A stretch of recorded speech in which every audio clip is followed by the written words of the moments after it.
Hello friends, Radhe Radhe, जय श्री कृष्ण। कैसे हैं आप सब? आशा करती हूँ आप सब अच्छे होंगे, स्वस्थ होंगे और मैं भी अच्छी हूँ।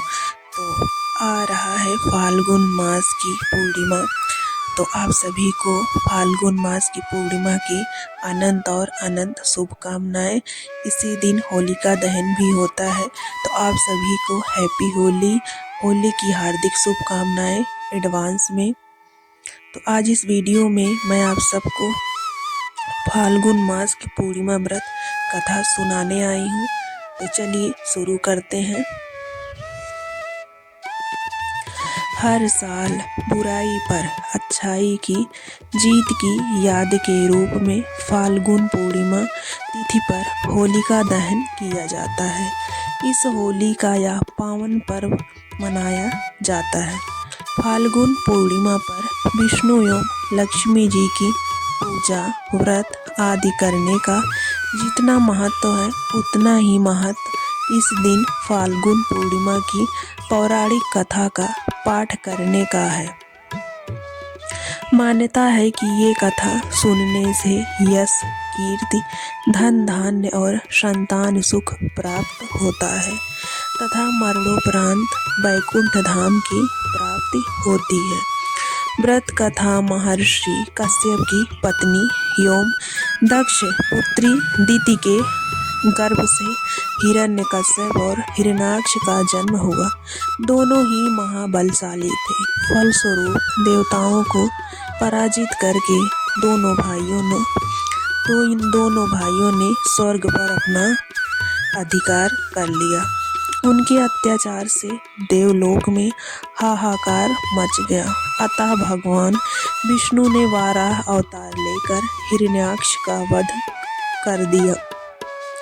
अपने भाई की मृत्यु से क्रुद्ध हिरण्यकश्यप भगवान विष्णु को अपना शत्रु मान बैठा और उनसे प्रतिशोध लेने के लिए भगवान ब्रह्मा की तपस्या करने लगा।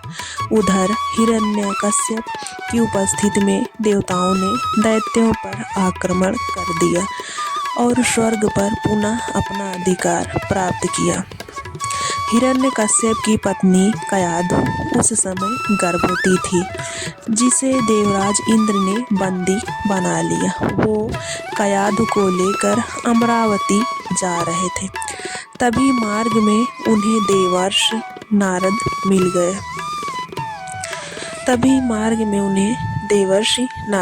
मिल गए। नारद जी इंद्र के साथ कयाधु को देखकर बोले, देवराज, आप इसे लेकर कहाँ जा रहे हैं? ये सुनकर इंद्र ने कहा, हे देवर्षि, कयाधु गर्भवती है। इसके गर्भ में हिरण्यकश्यप जैसे दुष्ट आत्मा का अंश है, जिसका वध करके मैं इसे छोड़ दूंगा। इस पर देवर्षि नारद बोले, इसके गर्भ में तो श्री नारायण का परम भक्त है, अतः इसे छोड़ दो। इंद्र नारद मुनि की ये बात सुनकर देवराज ने कयाधु को छोड़ दिया। देवर्षि नारद हिरण्यकश्यप की पत्नी को अपने आश्रम में ले आए और बोले, बेटी, जब तक हिरण्यकश्यप की तपस्या पूरी नहीं हो जाती, तुम निश्चिंत होकर यहीं रहो। तब से कयाधु देवर्षि नारद के आश्रम में रह रही थी और उनके दिव्य प्रवचनों का रसपान भी कर रही थी, जिसका गर्भ में पल रहे शिशु पर भी बहुत गहरा प्रभाव हुआ। जब समय आया तो कयाधु ने एक पुत्र को जन्म दिया, जिसका नाम रखा गया प्रहलाद। इधर हिरण्यकश्यप की तपस्या जब पूरी हो गई तो ब्रह्मा जी ने प्रसन्न होकर उसे मनवांछित वरदान दिया, जिसके पश्चात वो अपने राज्य वापस लौट आया। कयाधु भी प्रहलाद को लेकर अपने पत्नी के पास चली आई। प्रहलाद जब थोड़े बड़े हुए तो एक श्रेष्ठ गुरु के मार्गदर्शन में उनकी शिक्षा का प्रबंध किया गया। एक दिन जब हिरण्यकश्यप अपने समस्त मंत्रियों के साथ बैठे हुए थे, तभी प्रहलाद अपने गुरु के साथ वहां आए और पिता को कृतज्ञता पूर्वक प्रणाम किया। ये देखकर साथ बैठे हुए पिता को प्रणाम किया। ये देखकर हिरण्यकश्यप अति प्रसन्न हुआ और बोला, वत्स प्रहलाद, तुमने अब तक की शिक्षा के दौरान कौन सी सबसे अच्छी बात सीखी है, मुझे बताओ। ये सुनकर प्रहलाद ने कहा, पिताश्री, मैंने अब तक जो सबसे अच्छी बात सीखी है वो ये है कि जो आदि मध्य और अंत में रहित अजन्मा है, इस जगत के पालनहार है, दीन दुखियों के स्वामी है, उन श्री हरि को मैं बारंबार प्रणाम करता हूँ। ये बात सुनकर हिरण्यकश्यप क्रोध से लाल हो उठा। उसने प्रहलाद के गुरु पर चीखते हुए कहा, अरे मूर्ख ब्राह्मण, तुमने मेरे इस बालक को मेरे परम शत्रु का गुणगान करने की शिक्षा क्यों दिया। प्रहलाद के गुरु ने कहा, दैत्यराज, आप क्रोध त्याग दे, ये बात मैंने आपके पुत्र को नहीं सिखाई। ये सुनकर हिरण्यकश्यप आश्चर्यचकित हो गया और बोला, पुत्र बताओ, तुम्हें ये उपदेश, ये शिक्षा किसने दी। प्रहलाद बोले, हृदय में स्थित भगवान विष्णु ही तो संपूर्ण संसार के उपदेशक हैं, उनके अतिरिक्त कोई भी कुछ नहीं सिखा सकता।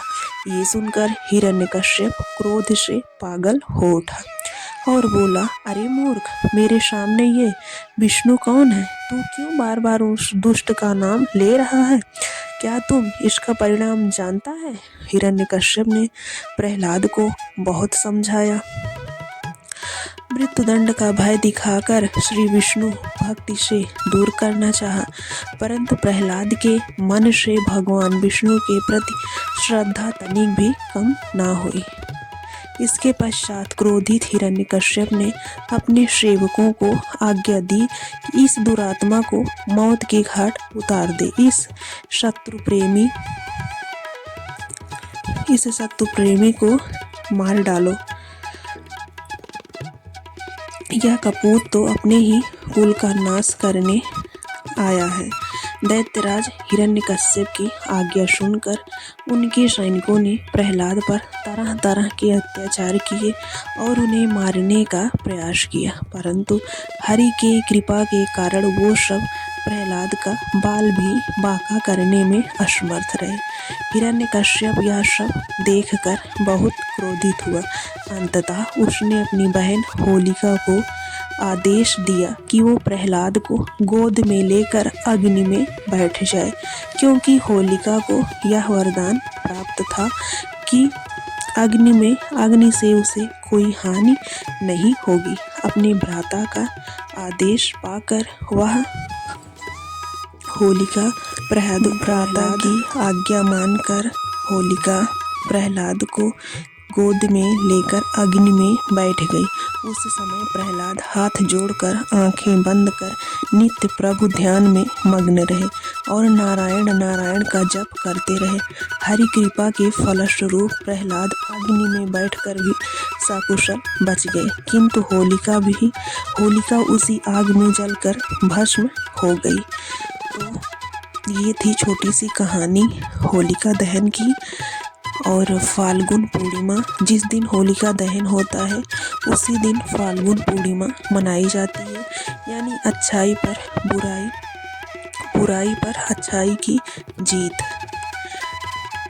तो आशा करती हूँ छोटी सी कहानी फाल्गुन पूर्णिमा की आप सभी को पसंद आई होगी और आप लोग होली खेलिए।